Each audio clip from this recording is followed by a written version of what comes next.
Next episode में हम देखने वाले हैं कि सालार नूर और जुल्फ़कार के दरमियान ऐसे इख्तिलाफ़ात पैदा कर देगा कि इन दोनों की जुदाई भी हो जाएगी। वो अपनी माँ अंजुम को ब्लैकमेल करके नूर को वहाँ पे बुलाने की कोशिश करेगा।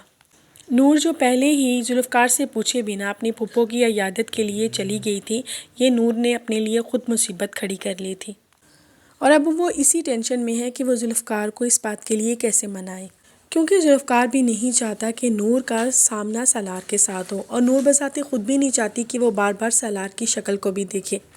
लेकिन वो फूफो जिसकी नूर के ऊपर बेहद एहसानात हैं, नूर फुल कोशिश कर कर जुल्फ़कार को मनाएगी और फिर अपने जुल्फ़कार से परमिशन लेके अपनी फूफो की तरफ चली जाएगी। नूर जैसे ही अपनी फूफो के घर जाएगी तो वहीं पे सालार की घटिया हरकतें स्टार्ट होना शुरू हो जाएंगी, क्योंकि सालार नूर की ज़िंदगी को ख़राब करना चाहता है, क्योंकि उसके और अरुष्मा के ताल्लुकात कुछ अच्छे नहीं चल रहे और वो ख़ुद चाहता है कि अरुष्मा उसको नूर के साथ देख ले। वो एक बार फिर नूर को दोबारा हासिल करना चाहता है। सालार वहाँ पे जैसे ही नूर के साथ बदतमीज़ी करने की कोशिश कर रहा होगा तो दूसरी साइड से अरुष्मा देख लेगी, लेकिन अरुष्मा किसी भी किस्म का कोई रिस्पॉन्स नहीं देखती।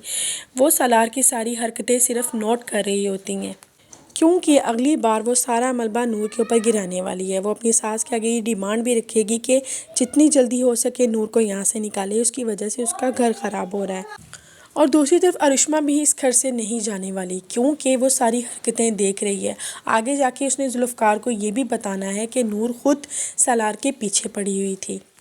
जुल्फ़कार नूर को जैसे इसकी फूफो की तरफ छोड़कर गाड़ी में चला जाएगा तो वो देखेगा कि नूर का पर्स रह गया यहाँ पे। वो नूर का पर्स देने के लिए वापस आएगा तो मेरा ये मानना है कि वो वहाँ पर कि सालार जुल्फ़कार को वहाँ घर वापस आते हुए देख लेगा और वो जानबूझकर नूर के साथ दस्तराजी की कोशिश करेगा ताकि जुल्फ़कार सब कुछ अपनी आंखों से देख ले।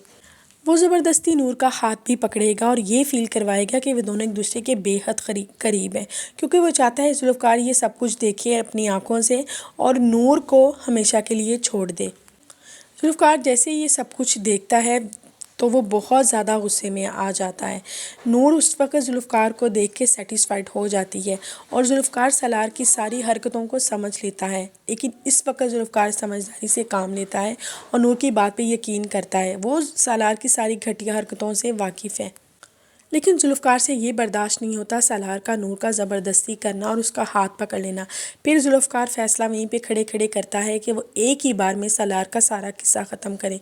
वो जैसे ही अपनी पिस्टल लेकर आता है तो नूर उसको मना करती है कि नहीं जुल्फ़कार, तुम ऐसा मत करो, क्योंकि नूर नहीं चाहती कि जुल्फ़कार सालार की वजह से फंसे। लेकिन सालार इस चीज़ का बेहद फ़ायदा उठाने वाला है, क्योंकि उसको अभी भी लगता है कि नूर के दिल में सालार के लिए अभी भी कुछ रहा है, क्योंकि वो जानता है कि नूर उसके निकाह में रह चुकी है। इसलिए नूर उसको फेवर में उसके साथ बोल रही है ताकि जुल्फ़कार सालार को कुछ ना बोल पाए।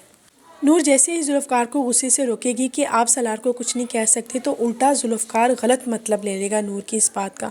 वो इतना ज़्यादा गुस्से होगा कि नूर को वहीं पे छोड़ के चला जाएगा, ये सोचे समझे बिना कि नूर का उसकी फूफो के अलावा वहाँ पे कोई भी हमदर्द नहीं है, यानी कि सब नूर से नफ़रत करते हैं सिवाय उसकी फूफो के। क्योंकि जुल्फ़कार को नूर के ऊपर ऑलरेडी गुस्सा है कि नूर उससे जुल्फ़कार की सालार की सारी बातें छुपाती आई है और किस तरह सालार उसे तंग करता रहा है नूर उसे ये भी नहीं बताती। जुल्फ़कार को यहाँ पे यकीन हो जाएगा कि नूर वाकई सालार से मोहब्बत करती है, क्योंकि सारे सबूत नूर के ख़िलाफ़ ही तो जा रहे हैं।